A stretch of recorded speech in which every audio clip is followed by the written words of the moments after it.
Register today for the Be the Light virtual retreat, February 19th through 21st, 2021. This is a powerful spiritual activation weekend, complete with Reiki attunement, spiritual warfare training, how to access more of your gifts and abilities, and much, much more. Go to www.heartofinspiration.net today to register. That's www.heartofinspiration.net. See you there. Hello, Cancer. This is Lisa with Heart of Inspiration. And here at this channel, we help you lead a whole and healed, peaceful, and prosperous life. And through Lightworker Academy, we also help you identify, clarify, and prosper in your purpose. Cancer, I am here for your Mercury retrograde reading.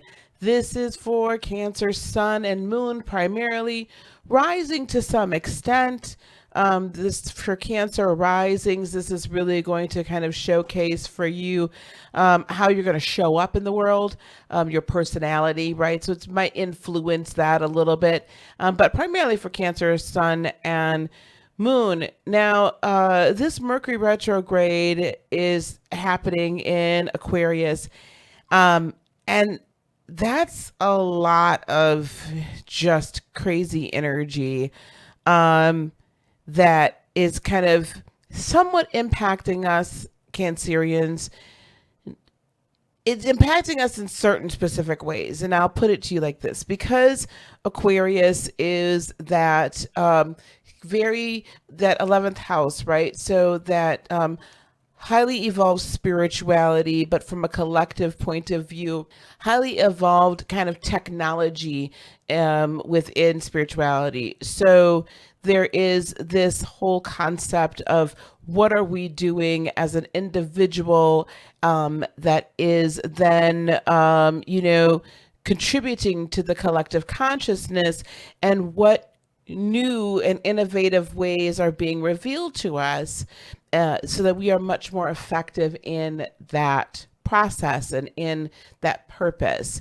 So Mercury retrograde, as it's retrograding back through Aquarius, it's going to conjunct again with the sun. So it's going to give us an opportunity not just to rethink some of the thought processes we've had. It's not just only just for short term or, short distance travel, but it is also very impactful in how we review our motivations, or should I say, some of the decisions that we have made thus far. It is also, though, a lot to do with, Mercury energy is very quick decision making, very fast, like really assessing a situation very quickly and then moving on it, right? That's that fast thinking. So we've made some decisions, probably we should have up until through this time, and become awakened to some things within us and how we then relate to the external world. So this really is a time and a place and a space for us to review all of these changes that we're about to enter into, embark in, or if we've begun to make some of those changes, Cancer, Sun, Moon, and Rising, what the impact of those truly are. So, and whether or not we need to maybe alter, change course a little bit just to kind of review. So as it backtracks and as it retrogrades, it's going to come conjunct again to the sun. So that's how we are displaying the power that we are, that we have, and that we're now putting back out into the world, that light. What is it we're showing the world? What is it we're showing the collective as we're going deeper within? What additional light, right? Or how much is it magnified? Okay. And then it's going to go and conjunct with Jupiter. So all of those big, grand, fantastic, like, this is my purpose. This is what I'm meant to do. And this is really where I'm meant to go. And this is what Spirit has really impressed upon me, what my higher self is saying for this expansion of myself and expansion of how I show up in the world, and my expansion of my agency, the expansion of my point of view on all things spiritual, physical, and metaphysical, the 3 and the 5D, as we're making the transition to living truly as a dual citizen of both 5D and 3D at the same time. What that really means, these great inspirational ideas that we have thus far had, right? When we had a lot of them in an understanding and understanding of them in, well, there was the conjunction going on in Capricorn with between Saturn, Pluto, and Jupiter. And then as we ended 2020 and began 2021 with the great conjunction at 0 degrees Aquarius with Jupiter and Saturn, then restructuring or allowing us to see a restructure and an expansion of our very foundation, both how we interact in the world collectively and then how we're interacting with the higher dimensions as a collective, and what we're to do with the collective. And then it's going to go back in conjunct with Saturn, right? And then Saturn now in Aquarius is more about how am I changing? How am I changing in this kind of technological fashion? How can I integrate this kind of revolutionary technology that I am being opened up to, and both again metaphysical, esoteric, and physical? How am I changing? How does that make me? How can I integrate that into my foundation and then take it forward? And how am I going to view time from here forward? How am I going to utilize time from here forward? And what does that time space continuum really mean for us?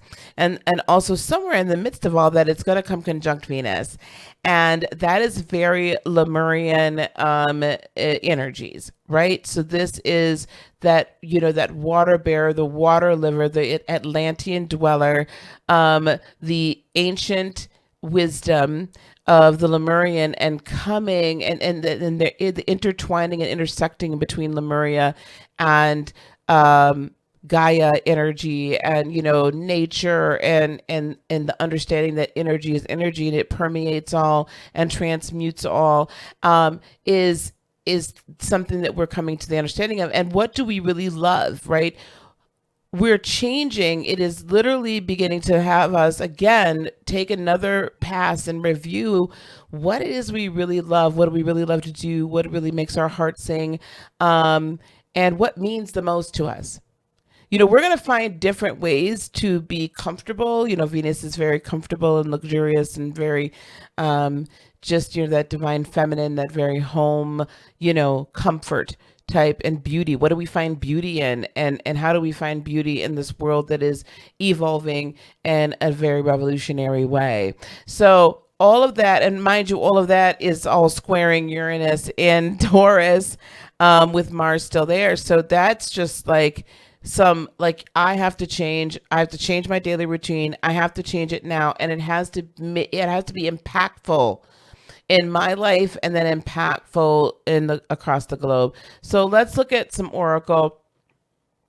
I've talked to you long enough. Let's look at some oracle cards. Now I have over here the Beyond Lemuria deck, and we're going to pull 2 of those, and then I have over here the Keepers of the Light oracle deck. I'm going to pull 2 of those, and we're going to place them here. Okay, so here we go. Cancer, Sun, Moon, and Rising.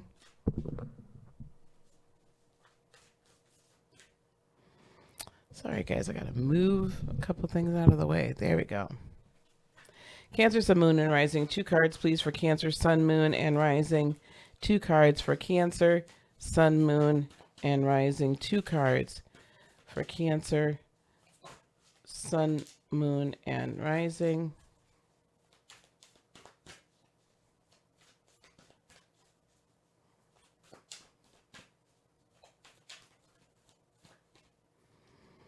Alignment.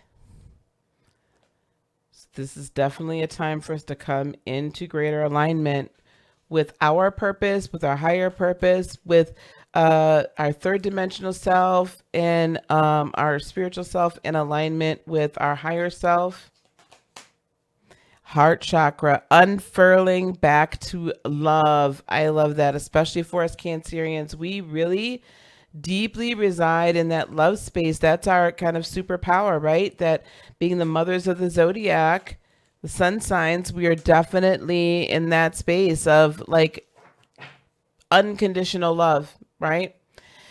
Mercury from the Keepers of the Light, open communication, very appropriate. Get a weight off your chest. Speak up with love and be heard.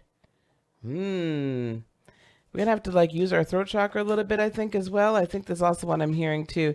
One more, please, for Cancer, Sun, Moon, and Rising. One more, please. And the Keepers of the Light for Cancer, Sun, Moon, and Rising.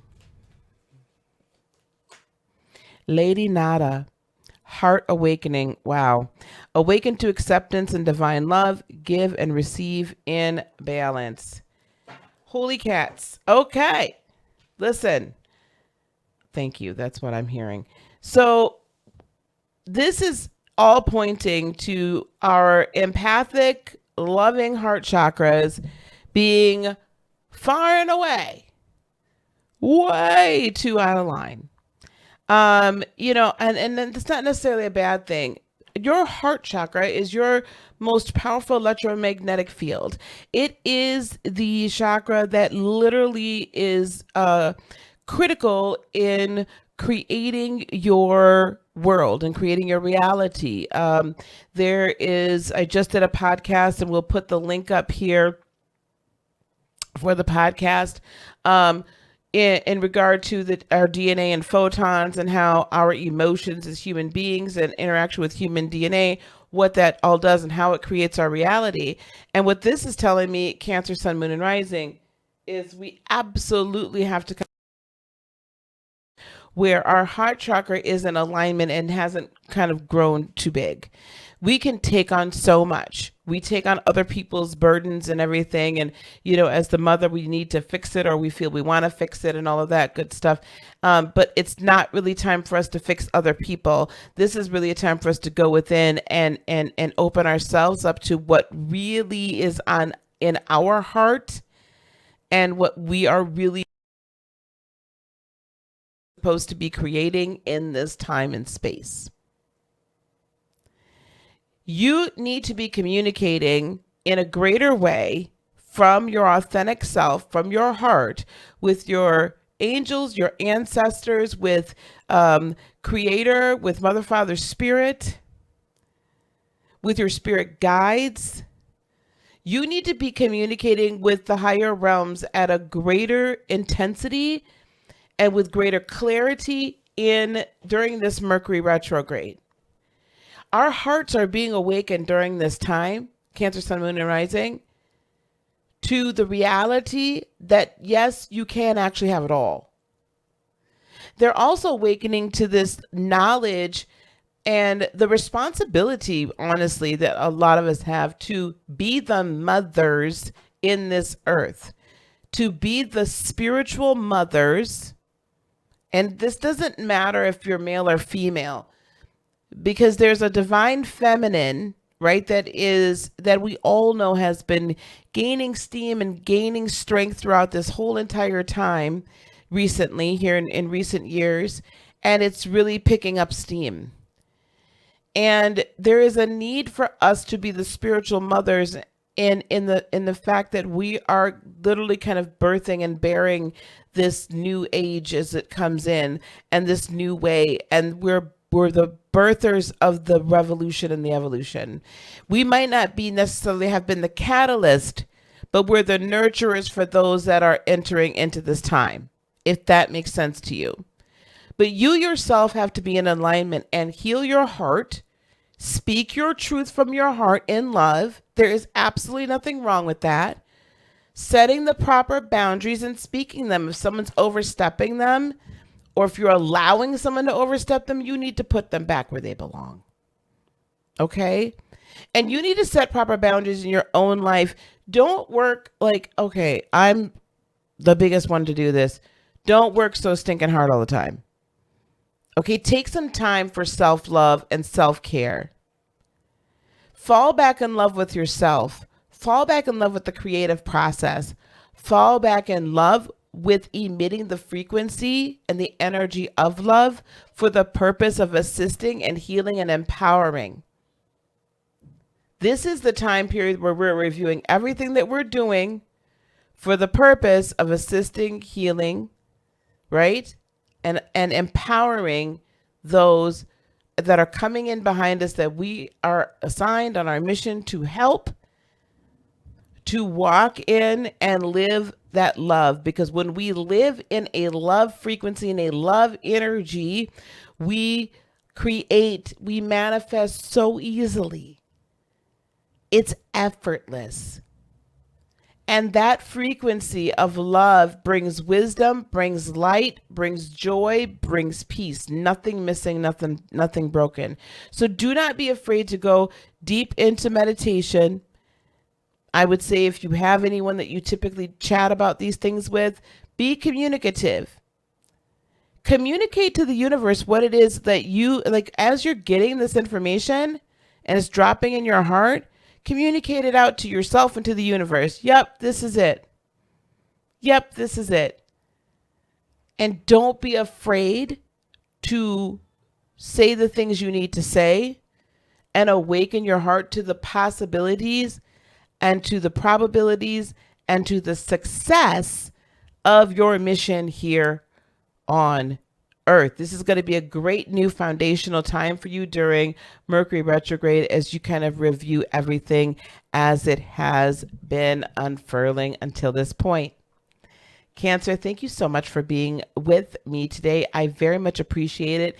Don't forget to like, subscribe, and share this video. And I'm sure you've seen all along the way here 100 light workers in 100 days. Like, Lightworker Academy is open, okay? We are open for business. We are certifying spiritual counselors and energy healers right now, as we're, it's kind of an ongoing thing, but right now, and I have been given the mandate of 100 lightworkers in 100 days. We are well on our way. We're picking up steam. If you would like some more information about the certification program, there's a link down below in this description, or you can email me at info@lightworkeracademy.net and get some more information, and so we can see if you can be considered for enrollment into the certification course. Peace, love, blessings, and joy be unto you today, tomorrow, and for all eternity. I love you guys so much. Namaste. Bye-bye.